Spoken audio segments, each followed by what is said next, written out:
वनतवक्कलु अलैहि वनऊज़ु बिल्लाहि मिन शुरूरि अनफुसिना व मिन सय्यिआति अअमालिना मन यहदिहिल्लाहु फला मुज़िल्ल लहु व मन युज़लिल्हु फला हादिय लहु व नशहदु अन ला इलाहा इल्लल्लाहु वहदहु ला शरीका लहु व नशहदु अन्न सय्यिदना व सनदना व हबीबना व शफीअना व मौलाना मुहम्मदन अब्दुहु व रसूलुहु। अऊज़ु बिल्लाहि मिनश शैतानिर रजीम। बिस्मिल्लाहिर रहमानिर रहीम। ला तब्दील लिकलिमातिल्लाह। सदक़ल्लाहुल अज़ीम।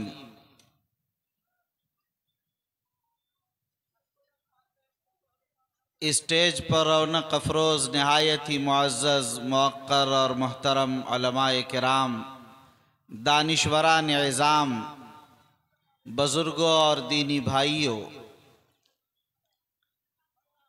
तहफ़्फ़ुज़ शरीयत व वेलफेयर सोसाइटी जो कि हाट व पलासी ज़िला अररिया बिहार का ये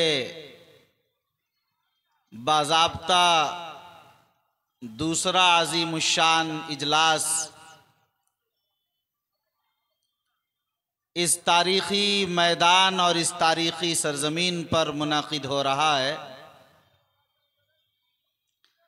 और आप हज़रात का यह अज़ीमुश्शान मजमा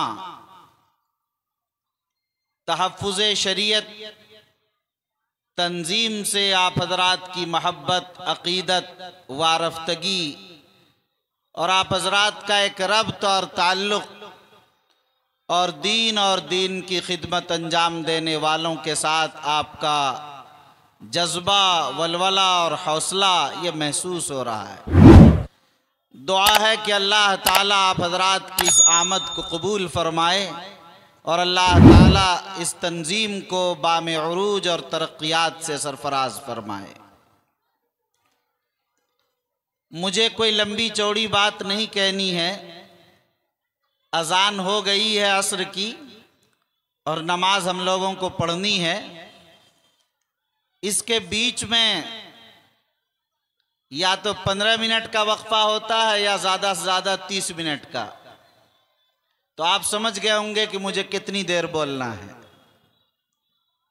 इसलिए बड़े ही इख्तिसार के साथ एक दो बातों की तरफ सिर्फ इशारा करना चाहता हूं। पहली बात मुझे ये अर्ज करनी है कि मैं तहफ़्फ़ुज़ शरीयत वेलफेयर सोसाइटी के जो जिम्मेदारान हैं उनका मैं शुक्रगुजार हूँ और शुक्रिया अदा करना चाहता हूँ और उन्हें मुबारकबाद पेश करना चाहता हूँ कि सीमांचल के और वो भी अररिया और मुस्लिम अक्सरियती इलाका जोकी और पलासी के इस खित्ते में उनके जहन में ये बात आई और इस फिक्र और सोच के साथ उन्होंने इस तंजीम को कायम किया और उसके तहत काम कर रहे हैं। उनके दिल में इस सोच के आने और इस काम के करने पर मैं उन्हें मुबारकबाद पेश करना चाहता हूँ। ख़ास तौर पर उनमें मेरे पास कुछ नाम है। मौलाना लाल मोहम्मद साहब, जनाब कारी इलियास साहब, मौलाना तौहीद साहब, जनाब अब्दुल कुद्दूस साहब राही परेस, जनाब हाफिज़ कारी इम्तियाज़ अहमद साहब, जनाब मौलाना अब्दुल्ला सालिम कमर चतुर्वेदी साहब, जनाब मुफ्ती सुलेमान साहब, जनाब मुफ्ती अतहर हुसैन कासमी साहब, जनाब मौलाना अब्दुर्रहमान साहब, जनाब कारी मंजूर साहब, जनाब मौलाना फ़ैयाज़ अहमद राही साहब, जनाब मौलाना अब्दुलसलाम आदिल नदवी साहब, जनाब मौलाना अब्दुल हक अज़ीमी साहब, मुफ्ती नज़रुल हक साहब, जनाब मौलाना सरवर आलम साहब, जनाब हाफिज़ कैसर साहब, जनाब मौलाना सलमान कौसर साहब, मौलाना नौशाद साहब, हाफिज़ सबा कमर साहब, मौलाना मुश्ताक साहब चतुर्वेदी। इनके अलावा जो कि हाथ के सैकड़ों और अतराफ़ व जवानिब और क़ुर्ब के सैकड़ों हज़ारों अफराद जो इस तंजीम से वाबस्ता हैं और ताल्लुक़ रखते हैं, उन सबको मुबारकबाद पेश करना चाहता हूँ। बात असल ये है कि इंसान दर्द दिल के वास्ते ही पैदा किया गया। इकबाल ने कहा था कि दर्द दिल के वास्ते पैदा किया इंसान को, वरना ताअत के लिए कुछ कम न थे कर्रो बयां। इबादत के लिए तो फरिश्ते काफी थे। हजारों नहीं लाखों बरस से कोई सजदा में है तो लाखों साल से सजदे में, क़याम में है तो क़याम में, जलसे में है तो जलसे में, क़ुऊद में है तो क़ुऊद में, रुकू में है तो रुकू में, क़िरात में तो क़िरात में। वो तो सैकड़ों हजारों नहीं लाखों साल से उसी तरह लगे हुए। वहां तो ला यासून अल्लाह मा अमरहुम व यफ़अलून मा युमरून का मामला है। पल झपकते बराबर भी वहां नाफरमानी का कोई तसव्वुर और शायबा भी नहीं। जाहिर है इबादत ही अगर अल्लाह को मकसूद होता तो फरिश्ते उसके लिए काफी थे। ये इंसान तो इबादत के साथ शरारत भी करता है, ये इंसान तो इताअत के साथ मासियत और नाफरमानी भी करता है, ये इंसान तो मुनसिफ होने के साथ जुल्म बर्बरियत का नंगा नाच भी करता है।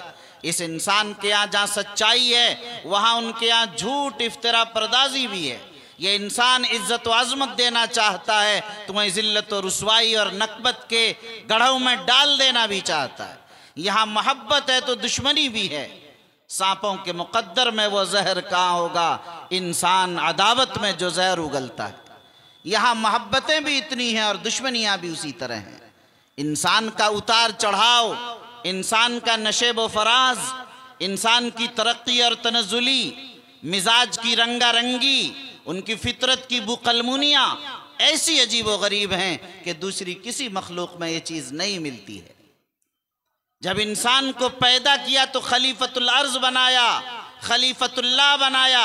अल्लाह ने कहा कि रूए ज़मीन पर मेरा खलीफा नायब इंसान है, फरिश्ता नहीं है, जिन्नात नहीं है, शैतान नहीं है, जानवर नहीं है, चरिंद परिंद नहीं है। अगर मेरा खलीफा, मेरा जानशीन, मेरा नाइब है तो इंसान। मस्जूद मलाइक बना दिया हज़रत आदम अलैहिस्सलाम को, यह बताने के लिए कि सारी मखलूक़ात में अफजल इंसान है। लेकिन ये बात समझने की कि इंसानों को पैदा किस लिए किया गया। इंसानों को पैदा इसलिए ही किया गया, वमा खलक़तुल जिन्न वल इंसा इल्ला लियअबुदून।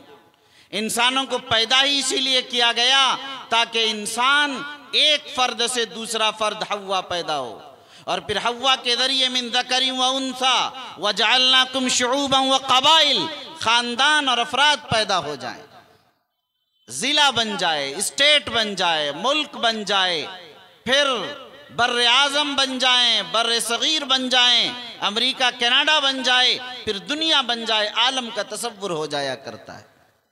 इसीलिए यहाँ असल बुनियाद वही दर्द है, इज्तिमाइयत है, एक दूसरे की गमखारी है, एक दूसरे के काम आना है, एक दूसरे के लिए सोचना है, समाज को बढ़ावा देना है, समाज का तसव्वुर कायम करना है, आइली निज़ाम बनाना है, खानगी निज़ाम बनाना है, एक दूसरे की इज्जत व एहतराम है, एक दूसरे का ख्याल है, एक दूसरे के वक्त पर काम आना है।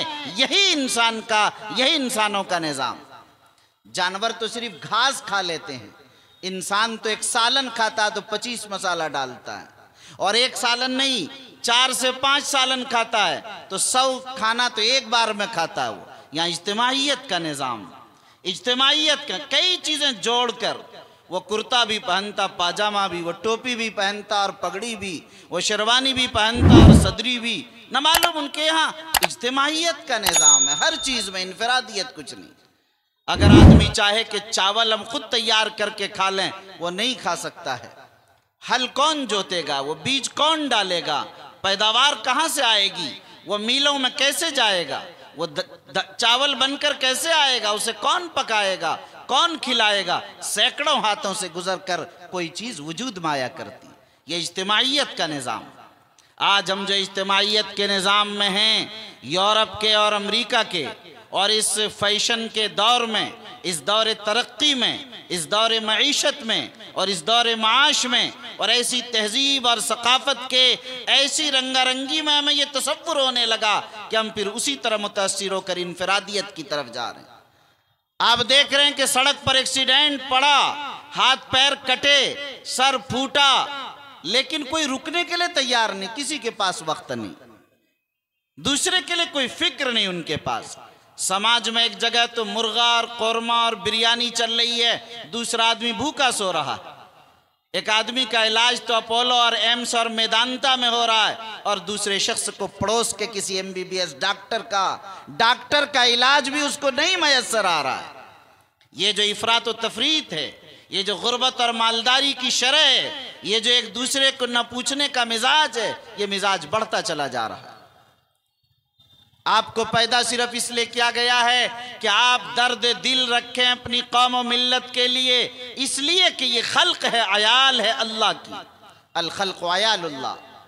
इसीलिए कल क़यामत के दिन अल्लाह ताला पूछेंगे, मैं बीमार था, तुमने मेरी मिजाज पुरसी नहीं की। कहेंगे या अल्लाह आप बीमार, आप तो शाफी मुतलक हैं। कहा जाएगा कि फला शख्स बीमार था तुम्हारे पड़ोस में, अगर तुम उनकी मिजाज पुरसी, तीमारदारी, उनकी आयादत करते तो तुम मुझे वहां पाते। अल्लाह कहेंगे मैं भूखा था, तुमने मुझे नहीं खिलाया। अल्लाह कहेंगे या अल्लाह, ए मेरे या अल्लाह, ये आप और भूख, आप तो सारी दुनिया के खिलाने वाले हैं। अल्लाह फरमाएंगे फला तुम्हारे पड़ोस में भूखा था, तुमने उसका ख्याल नहीं किया, अगर उसको खिलाते तो तुम मुझे उनके पास पाते, वगैरह। ये लंबी हदीस कुदसी है, इसके अंदर ये फरमाया गया।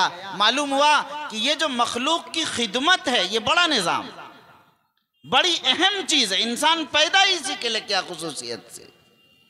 इबादत तो और लोग भी करते हैं, इबादत और भी करते हैं, लेकिन खिदमत खल्क जो है खुदा इसी से मिला करता है। खिदमत खल्क के अंदर ये चीजें अल्लाह ने रखी, हमारी और आपकी इसलिए जिम्मेदारी दी गई है कि हम और आप देखें कि आपके समाज में कोई मकतब है या नहीं। अगर मकतब है और उसका निज़ाम दुरुस्त नहीं है और माली तौर पर इस्तेकाम नहीं है, आपकी ज़िम्मेदारी है कि उस मकतब को खड़ा करें, उसके मेयार तालीम को, उसके मेयार निज़ाम को, उसकी तनख्वाह को, उनके मामलात को तरक्की देने के लिए आप आगे बढ़ें। अगर आपके यहाँ मकतब मदरसा है या नहीं, मदरसा है तो उसे तरक्की दीजिए, मदरसा नहीं है तो उसे कायम कीजिए, उसे चलाइए और आगे बढ़ाइए। आपके यहाँ स्कूल है या नहीं, अगर स्कूल है उसे आगे बढ़ाइए, उसकी मदद कीजिए, बच्चे दीजिए, ताउन कीजिए, तरक्की के लिए सोचिए। और अगर नहीं है तो आप इस्लामिक स्कूल्स कायम कीजिए। आपकी आबादी में कोई कॉलेज है या नहीं, अगर नहीं है तो आपकी जिम्मेदारी है कि आप एक कॉलेज कायम करें। आपकी आबादी के अंदर हॉस्पिटल, अच्छे इलाज की सहूलत है या नहीं, अगर इलाज के लिए अच्छा इंतज़ाम नहीं है, आपकी ज़िम्मेदारी है कि अपने समाज में गरीबों के लिए, बीमारों के लिए, कमज़ोरों के लिए आप सस्ता हॉस्पिटल निज़ाम कायम करें, यह आपकी ज़िम्मेदारी है। मेरे भाइयों, ये आपके यहाँ दारुल इफ्ता है, आपके यहाँ दारुल क़ज़ा है, ये इस्लामी अदालत का निज़ाम है या नहीं? आपके यहाँ तबलीगी जमात का मरकज़ है जहाँ से दीन की दावत का और जमात तबलीग का निज़ाम चल रहा है या नहीं? अगर नहीं है तो उस निज़ाम को मजबूत व मुस्तहकम कीजिए। आपकी मस्जिद में इमाम और मुअज्जिन है या नहीं, अगर नहीं है तो आप लाइए और बेहतर सलाहियतों के आदमी को लाइए, ताकि आपके यहाँ हर जुमे का खिताब हो रहा है, आपके यहाँ निज़ाम तालीम है, आपके यहाँ मकातिब का निज़ाम है या नहीं, आप उस चीज़ को देखिए। ये एक हर इंसान की जिम्मेदारी है अपनी